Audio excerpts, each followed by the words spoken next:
amém? Segunda carta do apóstolo Paulo aos Coríntios, capítulo número 1, e o versículo número 5, diz assim a palavra do Senhor. Porque como as aflições de Cristo são abundantes em nós, assim também a nossa consolação sobeja por meio de Cristo.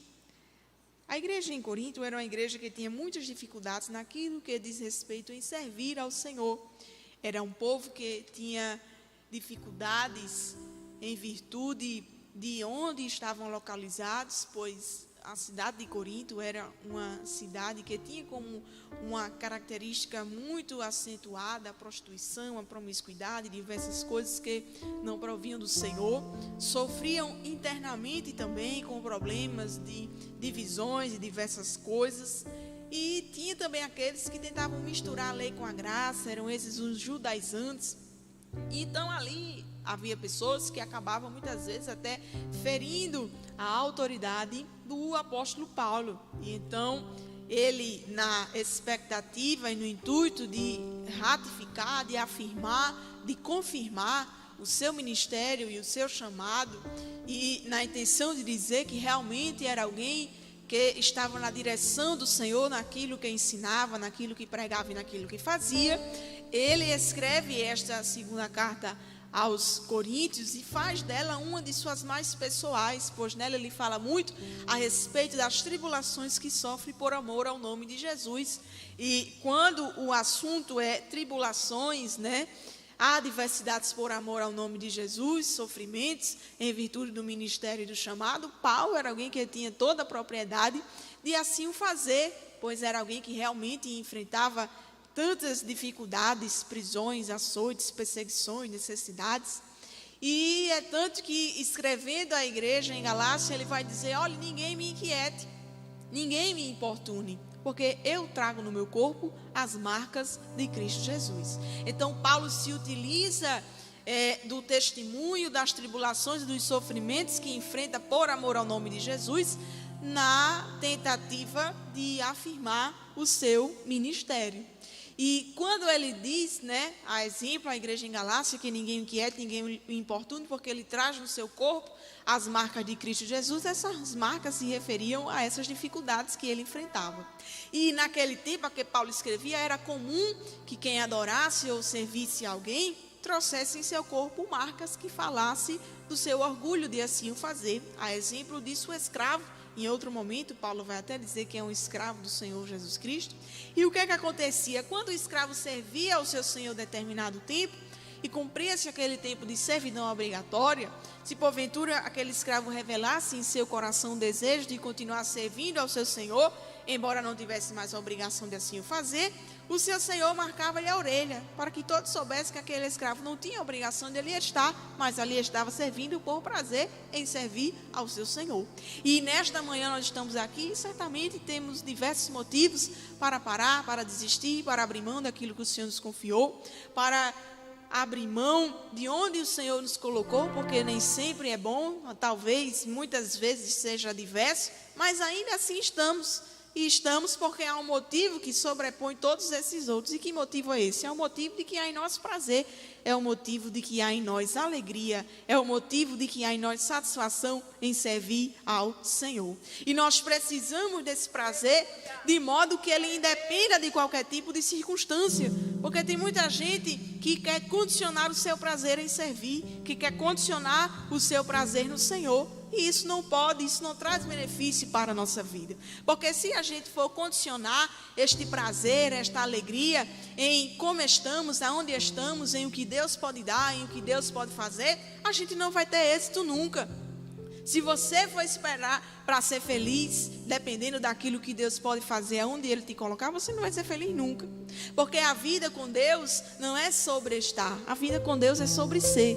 Porque quando eu entendo quem eu sou em Cristo Jesus, aí não interessa se eu estou bem, se eu estou feliz, se eu estou triste, se eu estou alegre. Eu venho, eu adoro, eu confio, eu persevero.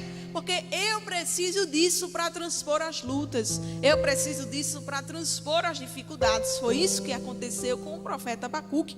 Quando, embora tendo começado o seu livro dizendo: Senhor, até quando gritarei violência e o Senhor não vai me salvar? Até quando clamarei e o Senhor não vai me ouvir? Mas quando Abacuque compreendeu que o justo viverá pela fé, ele que começou reclamando, terminou dizendo no capítulo número 3, versículo número 17 e 18, que ainda que a figueira não floresça, nem haja fruto na vide, ainda que o produto da oliveira minte e os campos não produzam mantimento, ainda que as ovelhas da malhada sejam arrebatadas e nos currais não haja gado, todavia, disse ele, eu me alegrarei no Senhor e exultarei o Deus da minha salvação. Então nós estamos aqui nesta manhã e não tem ninguém alienado, não tem ninguém ameaçado, não tem ninguém coagido, não.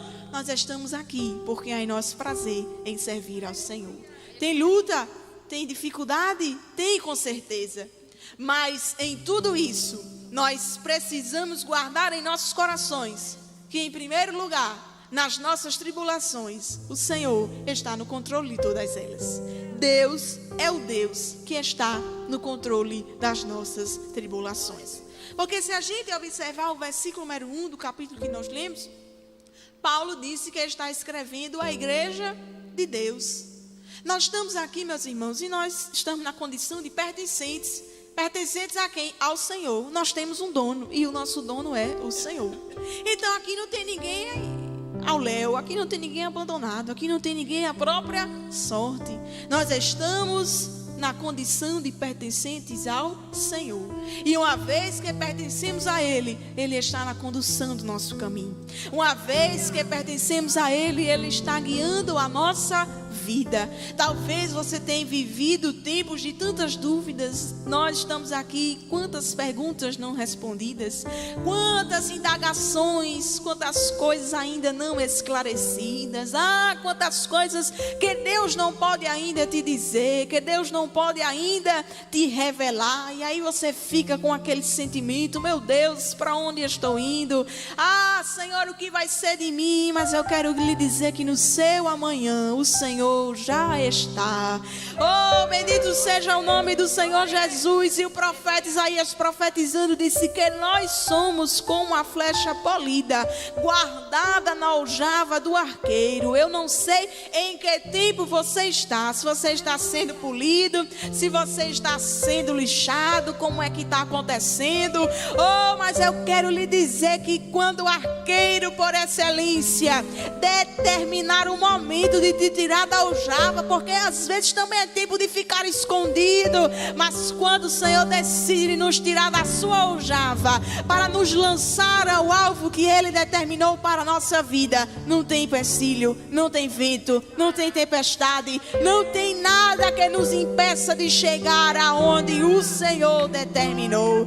Aquiete o seu coração, o Senhor está te guiando, o Senhor está te conduzindo, o Senhor tem um caminho sobremodo excelente para você. Então continue de fé em fé, continue caminhando, continue prosseguindo. Não seja incrédulo quanto àquilo que o Senhor reservou para você, porque a incredulidade, ela impede a fluidez da nossa vida. A incredulidade nos prende, bendito seja o nome do Senhor. A incredulidade nos faz estagnar, mas a fé é diferente. A fé não nos estagna, a fé nos faz caminhar, ainda que por caminhos desconhecidos. Porque quando Abraão saiu em direção a uma terra que ele não sabia qual era, não era a incredulidade que estava impulsionando os seus pés, era a fé. Bendito seja o nome do Senhor. É a fé que nos faz confiar que o Senhor está no controle de tudo,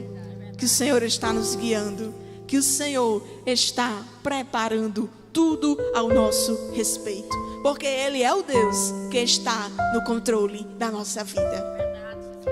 E é por isso que na tribulação o nome do Senhor será glorificado. Será glorificado porque Ele é o Deus que está no controle. Então nada vai sair do caminho, nada vai sair do percurso que Ele determinou. E isso culmina em que o nome dEle seja glorificado na nossa vida. Mas para que isso aconteça, A glorificação do nome do Senhor na nossa vida, em meio às tribulações, está condicionada. Condicionada a quê? A nossa perseverança. Porque a bênção de Deus não é para quem quer. Se fosse assim, era bom demais. A bênção de Deus é para quem suporta os seus processos. Tem gente que quer conhecer ao Senhor, mas não quer passar pelo ribeiro. O ribeiro é uma bênção, porque lá não tem amigo, não tem líder, não tem pastor, não tem família, não tem ninguém. Só você e Deus. Mas não se preocupe não, porque Deus mostra onde tem a água, Deus manda o couve. Alguém pode dizer, irmã, eu estou nem no ribeiro mais. Eu já desci a ladeira, estou debaixo do pé de zimbro, dizendo, Deus me mata, mas Deus está te dizendo nessa manhã, te levanta, come e bebe, porque muito comprido vai ser o teu caminho. Suporte o processo, porque no processo Deus cura, no processo Deus salva, no processo Deus abençoa, no processo Deus liberta. No processo Deus revela o melhor dele para a nossa vida. Então nós precisamos de perseverar para que o nome do Senhor seja glorificado. E essa é a dificuldade, porque perseverar em cantos bons é muito fácil. Agora perseverar em lugares desfavoráveis é que é difícil. Mas eu quero lhe dizer que a bênção de Deus está aonde você estiver. Então não importa se você está no monte, se você está no vale, se você está no oásis ou se você está no deserto. O que importa é que a bênção do Senhor está acompanhando a tua vida. Então, fique. O Senhor nos direciona nessa manhã a ficar. Ficar aonde? Exatamente aonde eu lhe coloquei. Porque independentemente de onde eu lhe coloquei, diz o Senhor, a minha bênção estará com você. Porque às vezes Deus nos leva aos lugares mais improváveis para fazer as coisas mais improváveis. Deus falando com o seu povo através do profeta Oséias, no capítulo número 2, versículos número 14 e 15. Ele disse, eis que eu a atrairei para o deserto, e ali falarei carinhosamente, diz algumas traduções, ao seu coração. E lhe darei as vinhas daquele lugar, e o vale de Jacó eu darei por porta da esperança. Olha a grandiosidade disso que Deus está dizendo. Deus está dizendo que é o que atrai para o deserto. Mas não se preocupe, porque ali é o lugar em que Ele falará ao seu coração. O deserto é desconfortável, ali há calor, mas não se preocupe, porque a brisa suave do Espírito Santo de Deus alcançará a tua alma, alcançará o teu coração. Mas o que eu acho mais impressionante é que Deus diz que dará as vinhas daquele lugar. Que lugar? O deserto. E quem já se viu vinha em deserto? Porque deserto é lugar de cacto, deserto é lugar de erva daninha, deserto não é lugar de vinha. Oh, bendito seja o nome do Senhor. Mas é porque Daniel disse que Ele muda o tempo e as estações. E é por isso que quando Ele quer, a vinha tem que brotar, nem que seja no deserto. Porque aquilo, o que Deus tem para a nossa vida, não depende de circunstância favorável. Aquilo que Deus tem para a nossa vida não depende da nossa condição, da nossa localização, da nossa influência, do querer ou do não querer de alguém. Deus está te dizendo nesta manhã, aquilo que eu tenho reservado para a sua vida não depende de nada e nem de ninguém. Porque quando eu quero, a vinha tem que brotar, nem que seja no deserto. Oh, porque Ele é o Deus que faz florescer até mesmo a terra mais sequíssima. Ele é o Deus que faz germinar até mesmo os terrenos mais improváveis. Eu não sei em que terra você está, mas Deus está te dizendo, eu posso fazer florescer, eu posso fazer frutificar, porque se eu der uma ordem, a terra tem que obedecer e tem que florescer a semente que foi plantada. Não se preocupe com o lugar, não se preocupe se está no monte, se está no vale, não se preocupe.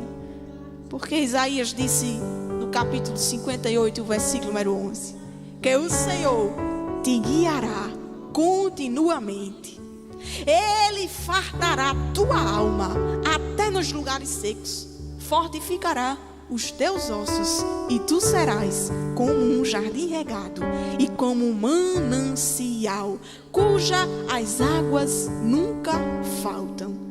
Deus está te fazendo florescer. Deus está dando crescimento.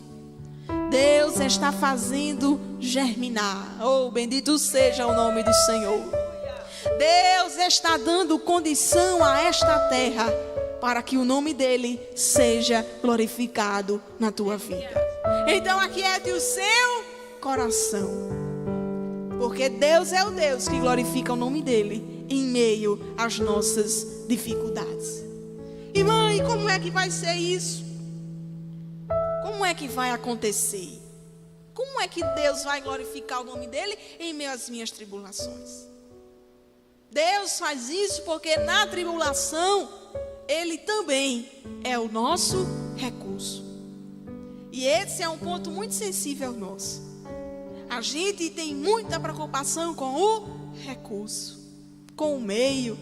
E diz: Senhor, como é que vai ser? De onde é que vai vir? Porque a gente olha para a promessa de Deus, olha para a nossa vida. Geralmente uma coisa não tem nada a ver com a outra. E a gente fica nessa dificuldade. E diz: Senhor, como é que vai ser? De onde é que vai vir? Mas a questão é que o Senhor é o dono de tudo. E Ele pode nos proporcionar tudo. É por isso que a gente não precisa se preocupar. Porque o escritor aos Hebreus, escrevendo na sua carta, no capítulo número 11, versículo número 1, ele disse que a fé é o firme fundamento daquilo que não se vê e a certeza daquilo que se espera. Porque a fé não quer dizer que eu vou ver. A fé quer dizer que mesmo sem ver eu ainda vou acreditar. É por isso que eu não preciso ver a porta aberta para crer que o Senhor está no controle da minha vida. E aí o escritor, no mesmo capítulo, no versículo número 3, ele disse que pela fé a gente entende, a gente compreende, a gente crê que os mundos vieram, que os mundos foram criados daquilo que não é aparente. E Paulo, escrevendo na sua carta aos Romanos, no capítulo 4, versículo número 17, ele diz que o nosso Deus dá vida aos mortos e chama a existência aquilo que não existe como se já existisse. A gente se preocupa tanto com o recurso e Deus está dizendo: não sei porquê, porque até com nada eu sei trabalhar. Deus é o Deus que trabalha até com nada. E é por isso que quando o Senhor fala contigo, muitas vezes a tua situação, a tua realidade presente não condiz. Mas é porque quando Ele fala contigo, Ele fala como se já fosse. Ele fala como se já existisse, porque Ele já está lá. Porque Ele é o Deus que traz à existência aquilo que não existe. E só para a gente concluir, o nosso Deus não é somente o Deus que trabalha até com nada.